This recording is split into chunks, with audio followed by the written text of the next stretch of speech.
Using a single giant pump to pipe water right to the top of a building as tall as the Burj Khalifa would be dangerous.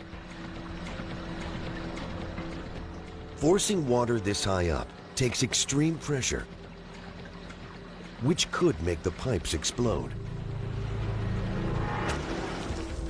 So engineers pump the water up in stages. First, to a huge reservoir on the 40th floor.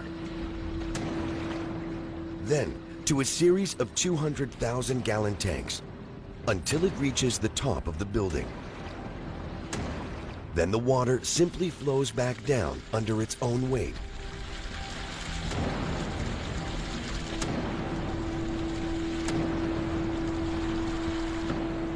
Almost 250,000 gallons of water a day pass through the building, enough to keep its inhabitants happy.